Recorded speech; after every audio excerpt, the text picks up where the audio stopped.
This is your ultimate stop for everything sports. The Golden State Media Concepts Sports Podcast. Should I say more? From the NFL, MLB, the NBA to MMA, it's all in here. The Golden State Media Concepts Sports Podcast. Listen now.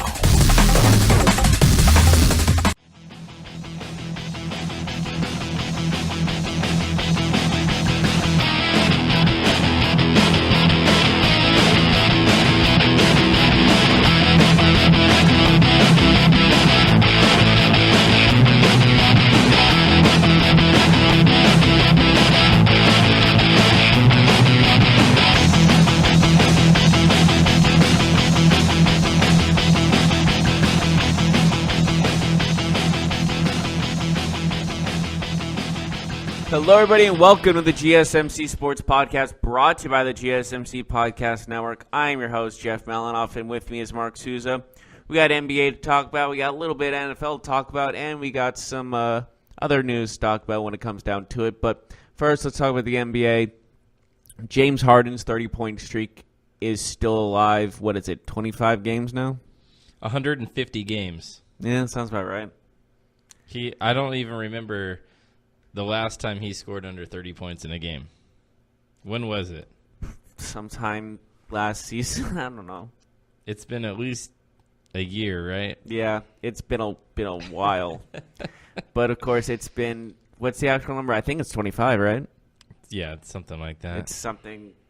When you lose track of how many times he scored 30 or more points, that's absurd. Mm-hmm. It's almost like he doesn't need a team around him, it feels like. He just needs to be 1-on-5 and he'll be okay. It's weird how easy it is. Like, I know that not every game he's going to have his best game. Like last night, he didn't play his best game nearly. But it's just weird how easy. It's like he rolls out of bed and he's got 30. Like the whistle blows, the tip happens, and he's got 30 points already, you know? Like, okay, how many will he get after that? Well, tomorrow they're playing against the Nuggets. Do you see it ending? Or on Friday, they play the Nuggets. Do you see that being the streak ender right there? Against a very good defensive team. Who are they playing? Denver. On what day? Friday? Is that what you said? Yeah. Are they home or away? I asked because Denver does have altitude. You love that altitude. I think it makes a slight difference. I believe it is in Denver, if I'm not mistaken. Okay. Well, I'm assuming it's in Denver.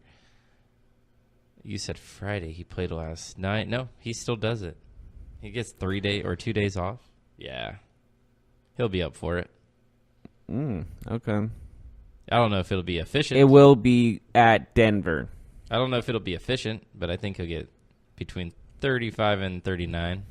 That's bad for him. So he's going to have I was reading a stat. Struggle. There was a stat that's, oh God, what was it? It was yesterday. There was a stat out there that was like, if the next 2 games Harden goes over 30 points, then his average for the month of January would be 44 points per game. Has that ever happened before besides like Will Chamberlain? Yes, and I think it happened a couple times. In fact, I want to say even like Jordan had a streak like that for a month, like for a 30-day window or whatever, but not in a season. But Will definitely did it. But it's been done a few times, but yeah, it's super short-lived. It's like, okay, this guy had 44 points this month, but then like the next month it goes down like 21. You know, like it's not going to be like, oh, he averaged 44 and then the next month he averaged 34 and then 35. Like there's a significant drop-off that I don't think Harden will have to go through, to be honest with you. Well, he doesn't really have a team around him that scores as good as he does, so it's one of those things as well. Mm-hmm. The man can't be stopped. He's going to shoot the ball 20 to 30 times a game, roughly. Is that a good estimate? How many times? 20 to 30. Shooting it? Yeah. Oh yeah, easy. I think if he only shot the ball 30 times, it'd be like a season low. He's got to be averaging like 40 shots a game, right? Like he's up there. Is that a problem? Is that in like an asterisk you have to put on like how many points he gets because he shoots so many times?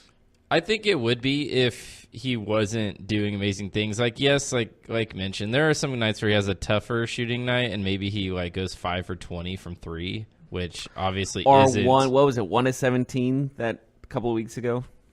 Yeah, like that's not ideal, but I don't think he's had a game where it's like really noticeably terrible. Like last night, he shot the ball 32 times. He was 6 of 18 from 3, and he scored 37 points. Now, that's not an efficient game, but that's not also a terrible game either. It's just like, okay, he didn't have a Harden-esque performance. He didn't have a night where he was on fire. And I think it kind of showed, too, because the Pelicans actually won this game, surprisingly enough. I think most people were surprised. Did you see Anthony Davis requesting a trade, Anthony Davis sitting out the game? It looked like the Pelicans were very galvanized last night. They played really hard. I watched that game. It was on ESPN. There's something very crucial at the end of that game, though, is where Harden went out of bounds. Yeah, he ran out of bounds. What do you think? Was it? Did he get pushed? He thought he was going to get the soft call from the ref. He thought so. Yeah, but he didn't. How I saw it, the guy had his hands up. He barely bumped. He did bump him, but it was like that happens so often in NBA games. It's not even something worth mentioning. And he takes another dribble, I think, and then runs off the court. And you see fans complaining that it was a foul. I'm like, oh, even you guys had to laugh at like how bad that was. Like that was like some of the worst flopping. It wasn't you can technically not call it a flop, but to me it was a flop. Yeah, I mean, you don't have to fall for it to be a flop. I think he just thought he would get away with it. I'm a superstar. Game situation. There's no way they don't call this in my favor right now. He just didn't want to pass the ball that badly, didn't he? Mm-hmm. Doesn't it feel like he just tries to avoid passing in some games? Like sometimes he just forces stuff up? Or is that just me? I don't know. They need to figure this out, though. It's going to take some time with Chris Paul. It's weird. I watched them on the court together last night. Chris Paul's definitely looks like he's trying to find his game. He definitely looked a little passive. Honestly, we might be seeing the end of the Chris Paul career type. Don't you think it's like almost his retirement time? Would you say? I think he's definitely past his prime, but no, I don't think he's going to retire. You don't think he's going to retire? Well, I mean, like, how many years do you think he's got left? What was my question? I said it wrong. How many questions do you think he's got in him? Well, he just signed that big extension, so yeah. I don't see him. Look, let's be honest. There's a lot of money that Chris Paul can still make. He's 33 years old. Now, yes, he's past his prime, don't get me wrong, but look, he just signed his contract. He's got 3 more years left, and I'll tell you right now, Jeff, 2021 to 2022 season when he's 36 years old, you know what his fee will be? You know what his contract will be? It's going to be something absurd, ain't it? $44 million.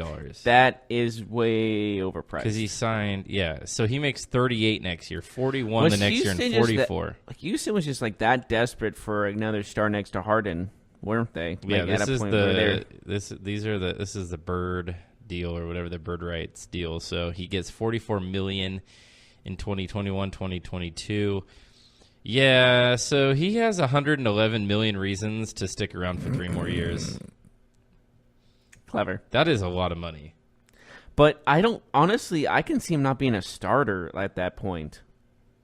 Can't you see him in like Tony Parker situation? He's like on the bench. If he's not a starter, it's a waste of money. It's a waste of money. And the Rockets won't be good.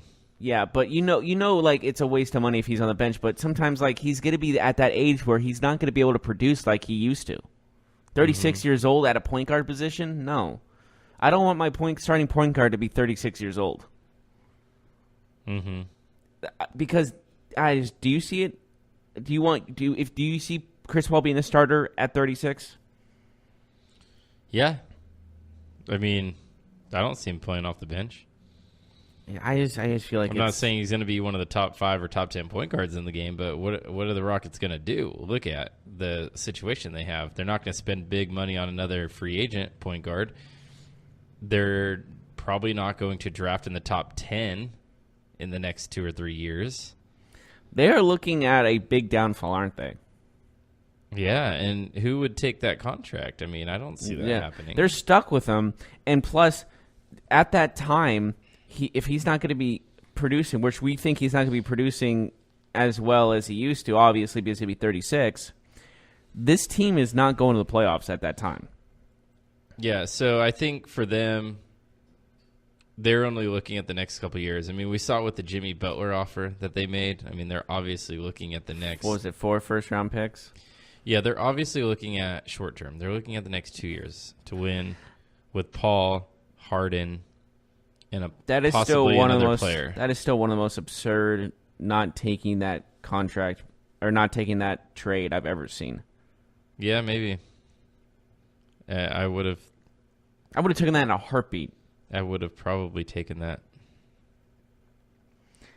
That's for. I don't. No wonder he got fired. Well, I don't think he regrets it. If he would have gotten fired, another. You're talking about you're talking about Thibodeau, right? Yeah. If he took the Rockets trade, it would have made their team weaker this year. So he probably would have got fired sooner. Mm-hmm. I don't know. He's kind of stuck, right? Like that's what happens when you're the head coach and the president. That's why you can't have them both. You can't have both. A guy have both positions. I think Popovich has both.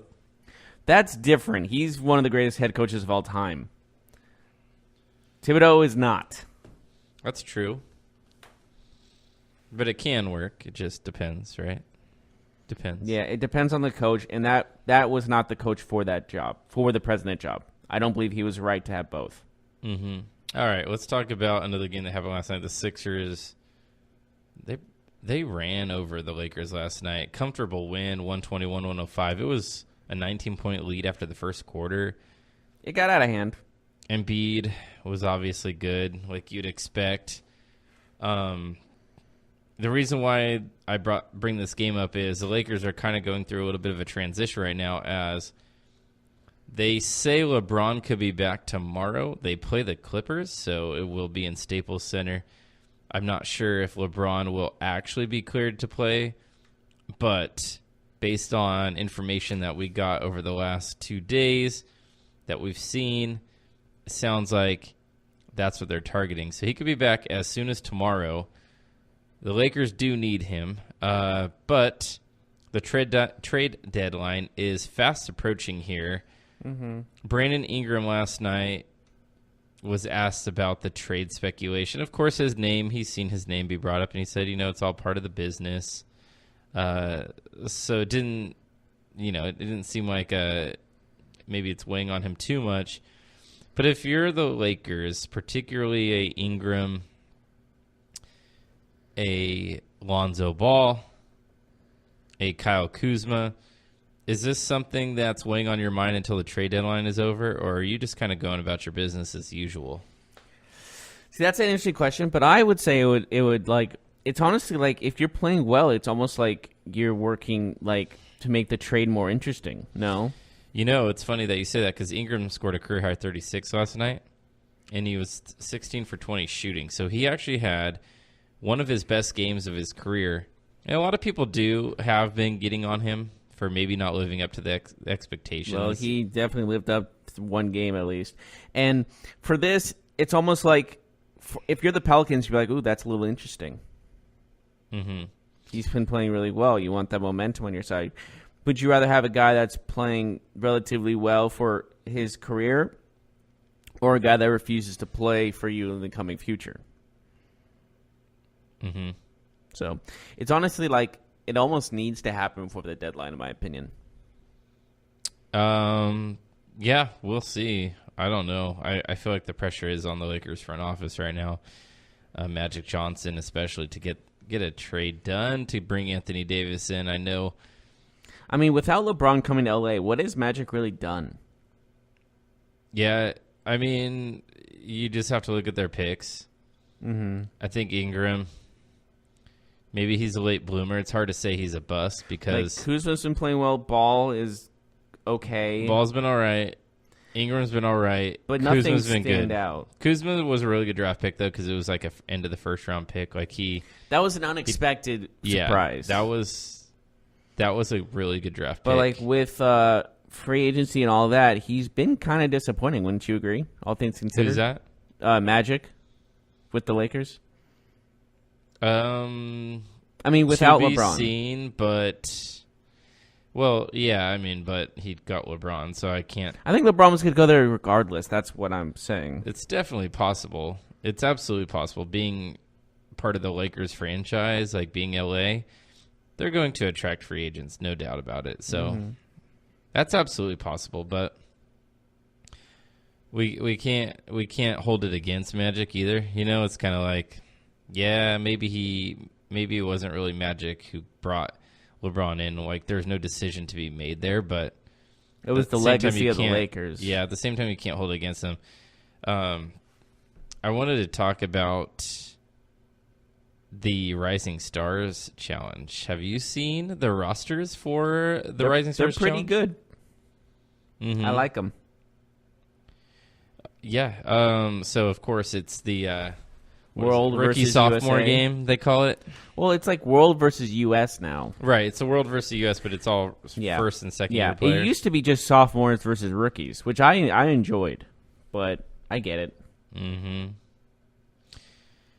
So I have the rosters, and I'll name off the teams. Okay. And then we could talk about if there's maybe anybody missing that you would put in, or kind of our thoughts about it. But here's the U.S. team. So Jarrett Allen, center of the Brooklyn Nets. Kings rookie forward Marvin Bagley. And second-year guard from the Kings, De'Aaron Fox. Lakers guard Alonzo Ball, who obviously won't be playing because of injury, but he is named on there. So I'm not sure who his replacement will be. So we'll find out shortly, I'm assuming. Forward Kyle Kuzma. So there you go. Atlanta Hawks forward John Collins, and also their rookie guard Trae Young. Memphis Grizzlies forward Jaren Jackson Jr. and Boston Celtics forward Jason Tatum. So that's the U.S. team. Thoughts on that so far? Yeah, makes sense. You like it? Yeah, I don't have any issues with it. Do you? No. There's really nothing. Yeah, mm-hmm. I can't think of anyone else that could be on that list. So. Mm-hmm. Yeah. I think did I mention Donovan Mitchell too? Because he's definitely on the team for. I don't sophomore, think I mentioned him. Yeah, he is on the US team. I thought that was I thought that was already implied. Gotcha. So he's on the U.S. team. Now for the world team, Ben Simmons, Luka Doncic, OG Anunoby, DeAndre Ayton. There it is. Okay. Bogdan Bogdanovic. Mm-hmm. Shai Gilgeous-Alexander. I don't know how to say his first name. Rodions Kurics from Latvia. He's a Nets forward, of course. Chicago Bulls forward Lauri Markkanen. Timberwolves guard Josh Okogie. And Cleveland Cavaliers forward C.D. Osman. So that's your world team. What are your thoughts between the two teams? Do you think one team has a clear advantage over the other? I feel like that the U.S. have a little bit of more talent, but like with Luka and Ayton and Bogdan on the other side, it kind of almost evens out. But I think when you look at it, USA is a tad deeper. Yeah, I think we'll see maybe a starting lineup of like, I'm not sure, maybe Fox, Mitchell, Tatum. I would say those three probably start, and then Jaren Jackson maybe, or Kuzma, and then Jarrett Allen at center. For the U.S. team, or for the world team, DeAndre Ayton probably starts at center with Luka Doncic. He's the number one overall pick. He's starting. Yeah, Simmons, Doncic, Ayton, and then you go a couple ways, but maybe Markkanen gets a start. Maybe Bogdanovic gets a start. He was the MVP of the last year's game, if you remember. Yes, I do. Yeah, who knows? So, yeah, I kind of think the U.S. team has a little bit more of an advantage based on the names. Yeah, makes sense. I think Donovan Mitchell's going to be one of those crucial players in this game, though, for sure. Yeah, it just seems like the U.S. team has a little bit more dynamic players. Like, The world team, I think, is a little thin, maybe on the front line, maybe in shooting. So, but the U.S. team definitely won't struggle for shooting when you got guys like Kuzma, Mitchell, Tatum, Trae Young. They should be able to put the ball in the bucket. So, anyways, I think we might. No, we should. We should take a break. When we come back, we have some interesting stuff going on in the NFL that we should talk about. Also, later on in the show, we'll talk about Khabib. We'll talk about McGregor. We saw the aftermath, finally, of suspensions and fines. We'll get to that later. Also, a big soccer star from Brazil will be out for a couple months. We'll give you that latest and other things going on in sports, including Tony Romo predicting the Super Bowl score, which I think we should all place a bet on what he says, right? Like, we should all just go off whatever that, Romo says, just put $5 on that. Yeah. And but first, before we go to break, I want to talk about you about investing. Because when investing and planning for your retirement, it's always best to get advice from the experts. Best-selling author Harry Dent, America's #1 economist, says the dark window is open.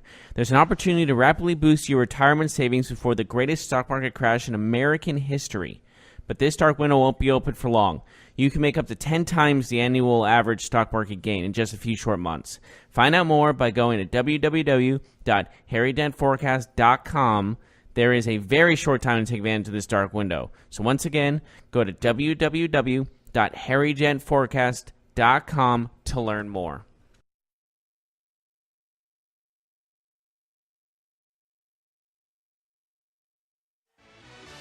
Are you looking for the very best NFL and college football podcast? Then check out the GSMC Football Podcast. Get the latest football news both on and off the field. From the NFL Draft to trades to the rumor mill to the NFL Combines, they got you covered. That's GSMCpodcast.com/football-podcast. Get updates on college rivalries, game day insights, and much, much more. It's football talk the way you want it. This show eats, sleeps, and breathes football. Don't forget to like them on Facebook and follow them on Twitter. Visit GSMCpodcast.com for more info.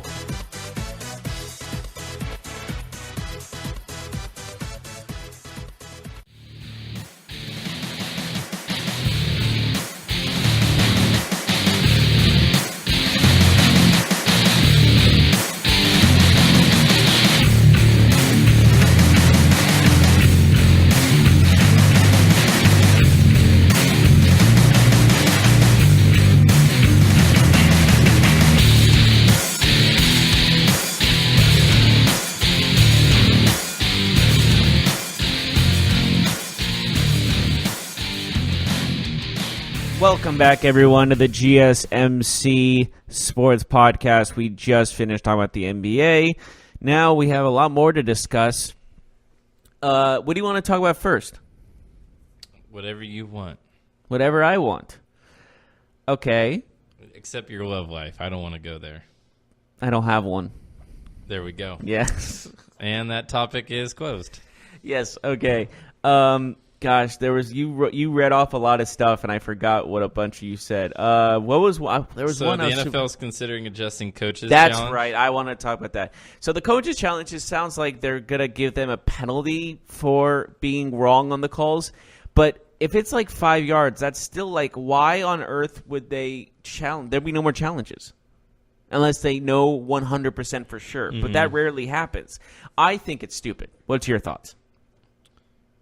So basically, let's try to define it a little bit more. But basically, what's going on is the NFL is likely to consider using replay to challenge penalties in addition to calls. So in addition to your typical fumbles or incomplete passes and things like that, there will be limited coaches challenge under this proposal or under this conversation. There would be limited coaches challenges for incorrect judgment calls that include penalties. So it would include a penalty or time runoff if the coach is wrong, per a league source. So there's no official, I guess, ballot measure for the owners or anything yet. This is something that is still very preliminary, but it is something that the NFL is looking into in relation to what happened to the Saints against the Rams in the NFC Championship game. Wait. So it's because of the fact they missed a call that they're going to penalize coaches. Mm-hmm. Those don't go together at all. Yeah, so I'm not sure what to think about this. It's really hard to have an opinion yet, I think, because we don't know like what the ramifications would be. Like if it's a 5-yard penalty, but you can challenge the most crucial call of the season, is anybody going to think twice? No. But if it's I'm worried that it's going to be 15. Penalty, that's what I'm worried about. It's going to be 15 unnecessary. I don't know if it's going to be like that. I feel like that would be just like, why would they do it? That's a personal foul. Like that's a big deal in the NFL. Like a 15-yard penalty is like you're questioning if the refs or the officials aren't that cynical. I'm not. It's not up to the officials. No, I'm at the NFL officials, like the front office guys. I don't know. I can't say that. I can't assume that. I'm not assuming. I'm just. I don't know where you're going with that. Like, I just think they've done some questionable things in the past. Is what I'm saying. So I would not be surprised if the NFL makes it a 15-yard penalty. I'll be upset. I think everyone will be upset, but I will not be surprised. Mm-hmm. I don't know, man. I think that would be over the top. I would be very surprised, actually, because what's the point in even changing the rule or adding in something like this if it would never be used because of the ramifications? You know what I mean? Like the punishment that's the reason the punishment has to fit the crime, though. Like you don't give somebody the death penalty for stealing a candy bar at the grocery store. You know, like a 15-yard penalty because you're questioning if that was a pass interference or not. Like I don't know. I feel like you're not even allowed to challenge that, though. Or is that what they're saying? If they now you cannot challenge a penalty. Right? So what you're saying is if they add on that and then that can be a penalty, they could get penalized for challenge a penalty that was not actually a penalty. Mm-hmm. So the penaltyception? Again, this is coaches' challenges for incorrect judgment calls. So it'd be like a penalty, no penalty type situation, not necessarily a touchdown, no touchdown. Well, how? So I would think if the challenge would be penalized, it would be a delay game call. Okay, yeah, that makes sense. A 5-yard penalty would be the current delay of game penalty in the NFL, which I'm hoping won't even happen because I feel like that's so unnecessary. You don't need that to happen. You don't need to penalize someone for challenging. Yeah, it's still very preliminary, like I mentioned. So we honestly don't have like a rule set where we can be like, this. If this passes, this is what will happen. Like they're just basically looking into fixing what we saw with the Rams and the Saints, and you have to give them credit for that because obviously, I think most people are thinking the NFL should make an adjustment somehow in terms of officiating, in terms of the rule book, to maybe give teams a little more power to, I don't know, challenge calls. To get the call right, to make it right. But the thing is with that is like, then everything else would be penalized and challenging, like spotted the ball, touchdown catches. It would lead to more problems. Well, there probably will be a number of challenges. Because if they are stopped at the 1-yard line and they challenge if the ball went over the goal line and it didn't happen, they lose 5 yards. That 5 yards is crucial. That's winning and losing right there. Potentially. Yeah, I'm not sure. I just think there's a lot of fallout that would happen because of this. We'll see. Yeah, so let's talk about Tony Romo. You brought up this. Oh yeah, he predicted the score, but not the team to win, which he can't because he's calling the game. That would be very critical. He would not be calling the game if he made a statement like that. But he said the score would be what? 28-24. Gotcha. Was there a quote by him that makes you believe that he was leaning towards one team or another when he said that? It seems like he's trying to be as neutral as possible. I bet he was very careful when he said it, right? Yeah. But all I know is he said 28-24, never said a team name specifically. So basically what's going to happen is whoever's going to win is going to win by 4 points. Like, that's his prediction. And honestly, he's been right many times before, not just like this kind of thing, but just like in general, just about being in the booth. So we did hear Wade Phillips yesterday at Media Day talk about how he wishes he had an earpiece in during the game so he could figure out what the offense was doing when Wade Phillips is calling the defense, because of how good Tony Romo is at predicting what will happen. Mm-hmm. I thought that was pretty funny. Yeah. Can you imagine if that actually happens? 28-24, whoever wins. Mm-hmm. That would be, I don't even know what to say. I don't even know. He gets so many things right. It's hard to, at that point, I would think that he was just kind of part of the, part of the inside, you know, like he would be, I don't know, part of the Illuminati. Who knows? Really? Illuminati. Oh, yeah, you know, they control everything. Sure. My co-host here has, I think, lost his mind. Mm-hmm. It's gone. Right now, the Patriots are a 3-point favorite. That line went from a 1-point favorite for the Patriots to a 3. After they heard about Tony Romo? No, it stayed at 3. I wonder, do you think that line will move? I last read that 80% of the money was on the Patriots so far. That sounds about right. Like, would you rather trust Brady or would you rather trust Goff? I think that's what people are mainly looking at when betting on the betting surfaces. So if that's true, then Vegas is looking for the Rams to win, or else they'll be crushed this weekend. They'll have to pay off a lot of money, you're saying? Yeah. They obviously want the betting public to be wrong. Of course. So they keep it all. But yeah, I mean, we'll give our predictions on Friday, but if you even think the Rams have a decent chance at winning, getting 3 points is not the worst. Plus, you're kind of hoping that it goes up a little bit, maybe to 3.5 or 4. That'd probably be the sweet spot. Maybe.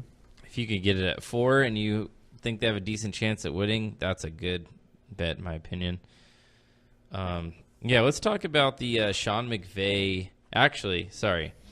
The Mike Shanahan, yes, Kyle Shanahan's father. Mike Shanahan, former NFL coach, legendary NFL coach, Super Bowl winning coach. His coaching tree is something very underreported. We all know there's other coaches in the NFL, like Bill Parcells, for example, Bill Belichick. You know, they've had coaching trees that have lasted a long time. Bill Walsh, famously in the 80s, had a coaching tree that included a lot of big coaches, guys who end up getting head coaching jobs, coordinator positions, so on and so forth. But Mike Shanahan, who is also a Bill Walsh disciple. Yeah. I think it's a religion.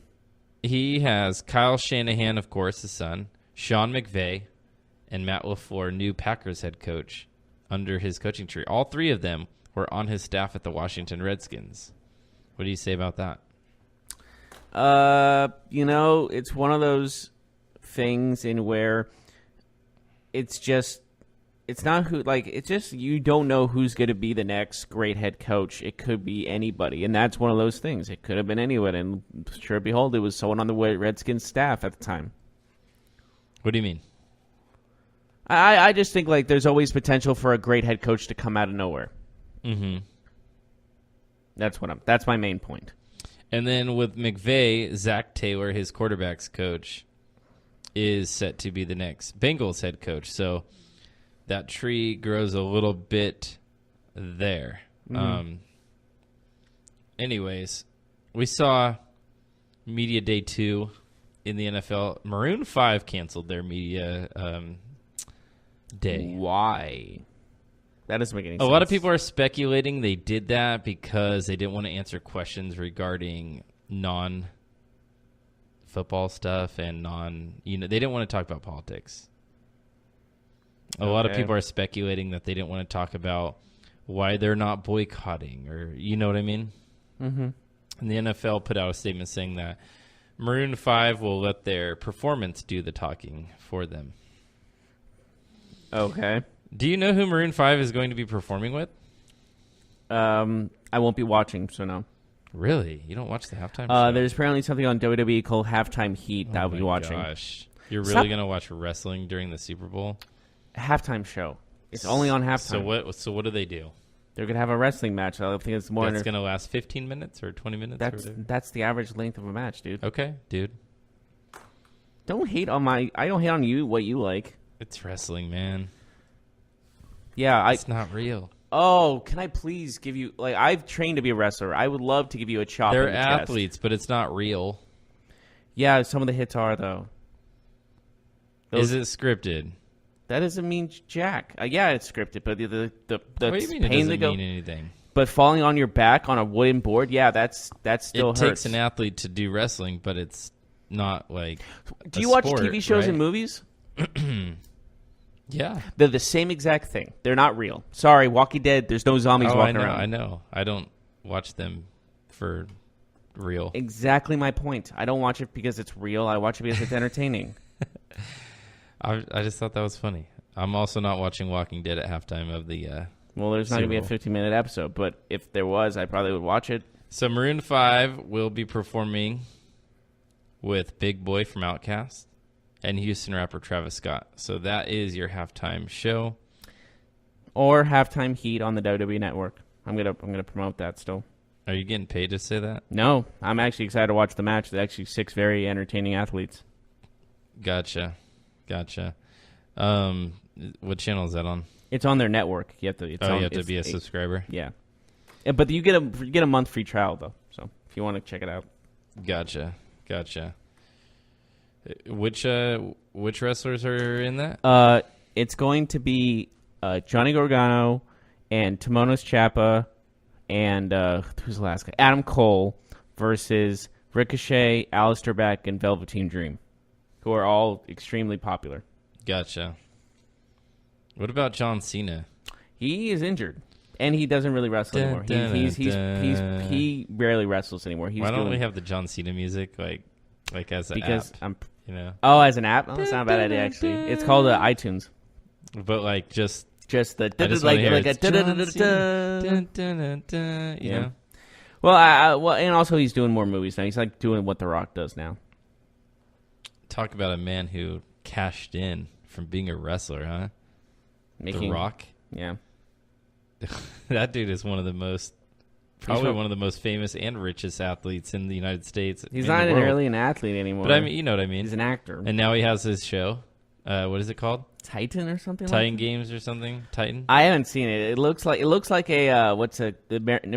like Ninja Warrior show. They need to bring back Gladiators. That was a fun show. Didn't they bring it back like temporarily? Like didn't it make it? It was terrible. It was bad. But the original was amazing. I loved the event where the gladiators shoot the tennis balls at the people and they have to like go back and they shoot back themselves and they go back. I always loved it when they climbed up the pyramid and they just get kicked right in the face. It's just like knocked down. I was just like, oh, that's like life in general, ain't it? Mm-hmm. I thought it was great. Just big ass muscular men and women just attacking poor innocent people. No, that's great. That's absolutely great. That's television for you. What was the other one? The other event where they had to run and like put the ball inside the thing, but like they could get tackled and stuff. That was cool. And they used to like have to. You mean football? It was basically like football. It was like they had a ball like was a basketball. This in Gladiators? Yeah, it was a basketball type ball. I think I know what you're talking about. And there was like bins, and they had to put the ball in the bin before they got mashed by the gladiator. Oh, like, I think I know what you're talking about. The gladiator's trying to basically tackle him like a linebacker. There is another. Do you remember Slam Ball? I do. I miss Slam Ball. It was on Spike TV. I think it was on. Last time I checked, it was on Cartoon Network or something, or Nickelodeon. That was the basketball game with all the trampolines. Yeah, and it was full contact. And there was like no goaltending. There was no rules. There is a foul, but it would be like a one-on-one thing. I'm not gonna lie, man. I always thought that somebody was going to nasty break their leg on. I thought because I always thought that was going to happen. But then the trampolines are so large, and everything around it is padding. Trampolines kind of scare me because of that. Because of compound fractures. Oh. Like, I've heard too many horror stories of somebody coming down off the trampoline and just their leg just snapping in half coming through. Well, they need to drink more milk. Yeah. What about Alex Smith? Is that what you say to him? Okay, he had a 300-pound lineman go around his ankle like a pretzel. So I think that's a little different than landing bad on a trampoline. It's kind of messed up that you told Alex Smith to drink more milk. Trampoline and breaking and Alex Smith's injury are two way different things. It's just still messed up, man. I never said to Alex to drink more milk. All right. Okay, I'm going to have a lineman run on Ryu, and then I'll say drink more milk. All right. You got to get a lineman first. I hope you do that because that would mean that lineman would probably be on our show. I can get Jonah Williams. No, that'd be a little difficult, but I think I can call him. All right, we need to go to a break. When we come back, we're going to talk a little bit of UFC and a little bit of international soccer. But we really got off track, didn't we?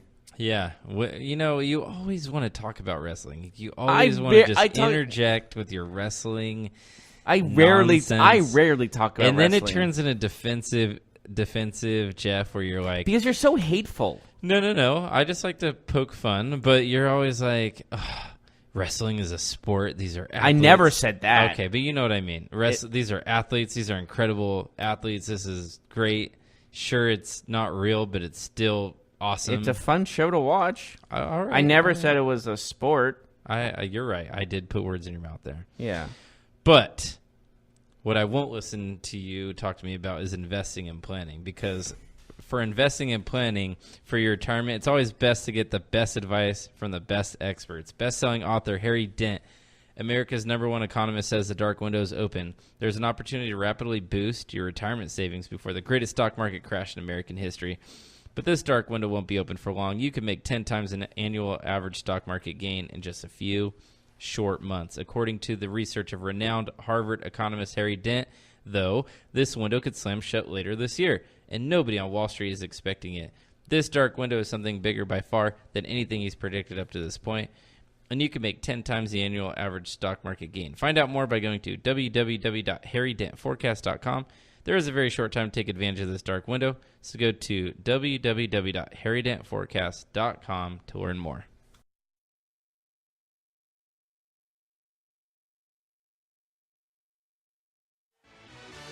Check out the show that's built on the MMA. From the UFC to Extreme Cage Fighting, they got the fights covered. Check out the GSMC MMA podcast. Get the latest news on past or upcoming fights. Join us as we talk to and about some of the biggest names in the MMA, past, present, and future. When it's the fight game, there's just one show to check out. GSMCpodcast.com/MMA-podcast. Don't forget to like them on Facebook and follow them on Twitter. Visit GSMCpodcast.com for more info.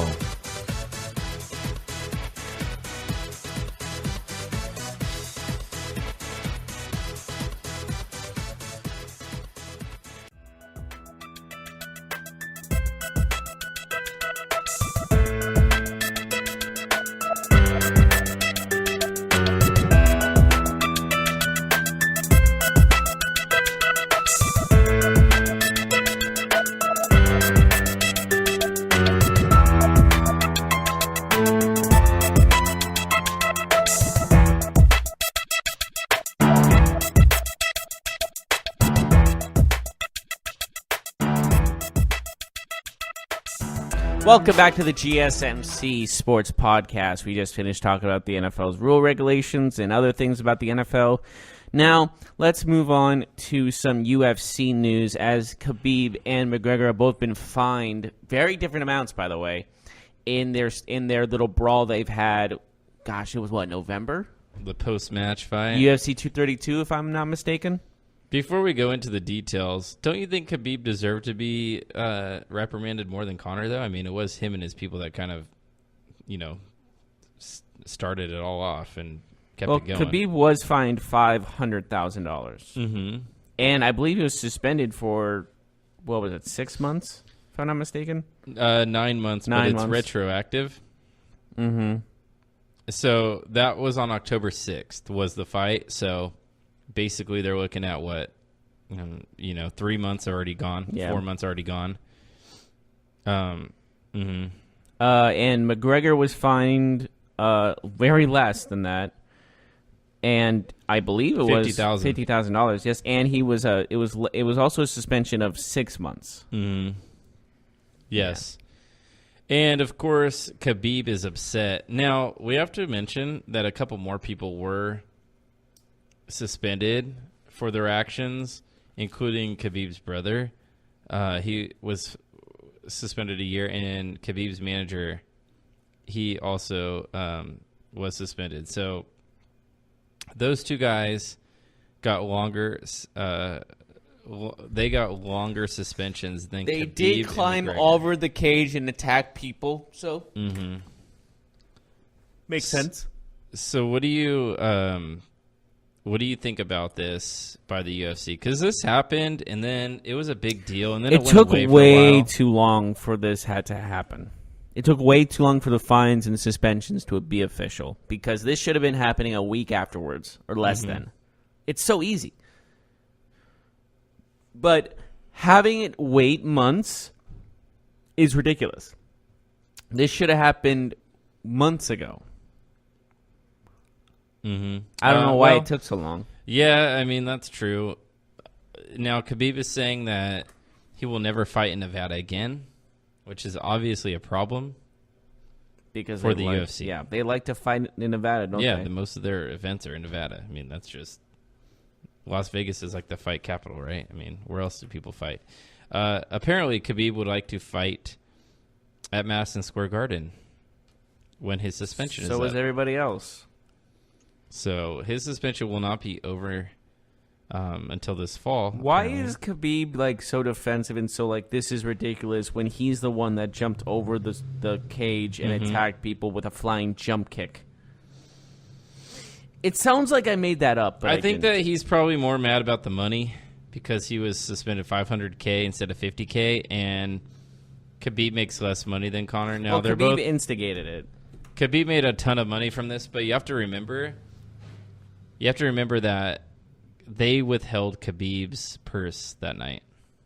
Like he didn't get paid right away because of the incident. So I think it's just a little bit of frustration regarding that process, like that. I didn't get paid on time. Yeah, this happened, but I still should have got my money. And then now I'm getting fined like way more than the other guy. But I really don't know if Conor should have gotten fined, to be quite honest. Conor really didn't do anything. Like he was sitting there and a dude attacked him, like in the octagon. I don't know. It might have been just because he was what's the word? Really toying with Khabib throughout the to get to the progress of the fight and led to Khabib snapping. I'm just trying to come up with ideas of the main reasons. And basically, Khabib being all defensive, he's the one that started everything. He's the one that jumped into a crowd of people trying to hurt people. Like that's on you, buddy. Like I'm not condoning that at all. You totally deserve a fine. I understand that there is some like, oh, they're so different between one or the other, like fine wise. But you know what? It really matters who started it rather than who, than who defended themselves. Because McGregor was basically defending himself. Someone was attacking him, punching him. Jumped over the cage and attacked him. So I really don't understand why. I understand why Khabib's upset, but it also makes sense of why he got fined that much. Yeah. That was a huge issue when it happened. Yeah. So Rob Gronkowski, he got some backlash after making a sexually suggestive remark. Of course he did. To a female reporter during Super Bowl Media Day. What'd he say? When he was asked what were the chances he would return next season after this Super Bowl, he said, quote, "You guys know my favorite number. You know what I'm talking about. She knows what number I'm talking about," Gronkowski said as he pointed to a female reporter. "Ask her. That's the answer." Wait, what? Yeah.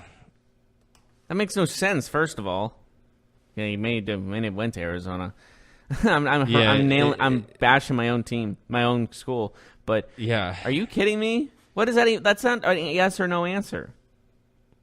And then he said, He tried to break down his answer with a math problem. So in case you didn't know what the number was, you're about to find out if you're decent at basic arithmetic. So he said, I'll give you a math problem. What's 6 times 9? Shut up. Plus 6 plus 9. Oh, my. Let's do the I don't know math, if I'm shall supposed we? to be laughing right now, but I'm just laughing that this... Is Rob Gronkowski literally the dude in every like movie about high school where he's like the jock, like where it's like all about sex and 60? And like it's all about and football and weightlifting. He probably looked at that the other day and was like, oh, 6 times 9 plus 6 plus 9 actually does equal 69. Yeah, really? So. I thought you were honestly just going to stop at 6 times 9. I'm like, that's not right. Yeah, so he's facing some backlash for that.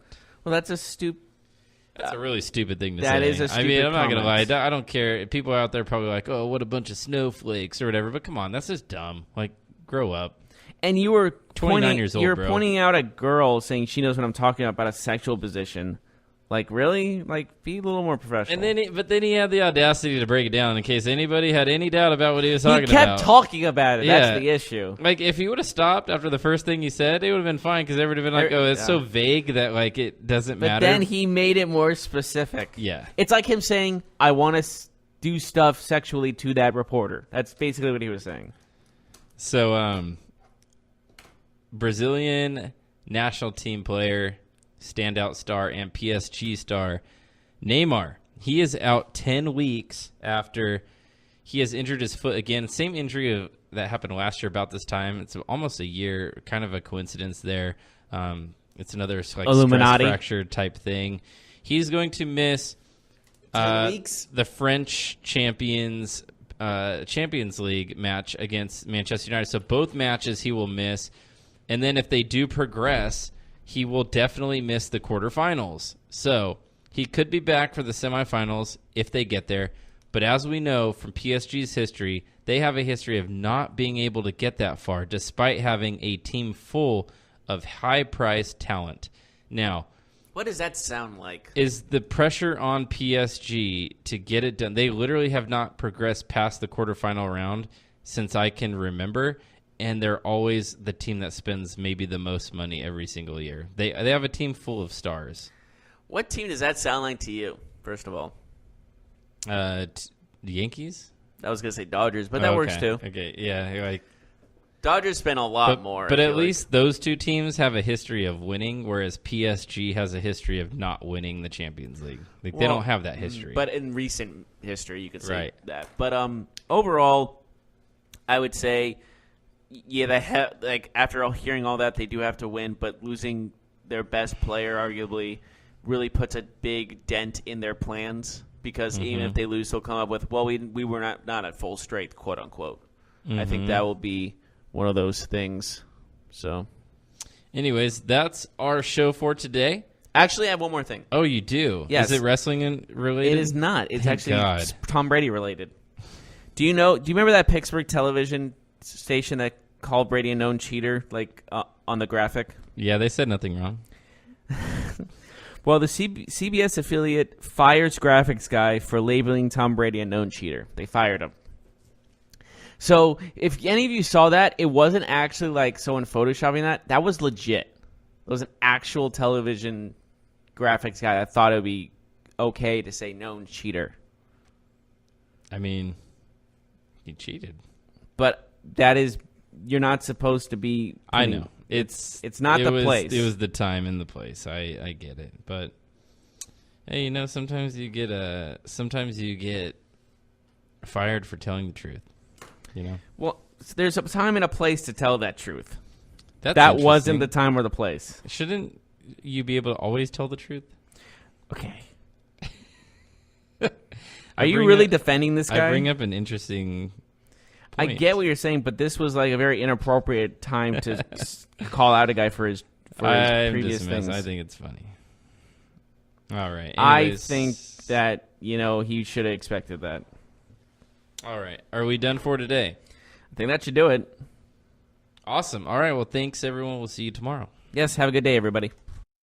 You've been listening to the Golden State Media Concepts Sports Podcast, part of the Golden State Media Concepts Podcast Network. You can find this show and others like it at www.gsmcpodcast.com. Download our podcast on iTunes, Stitcher, SoundCloud, and Google Play. Just type in GSMC to find all the shows from the Golden State Media Concepts Podcast Network. From movies to music, from sports to entertainment, and even weird news. You can also follow us on Twitter and on Facebook. Thank you, and we hope you have enjoyed today's program.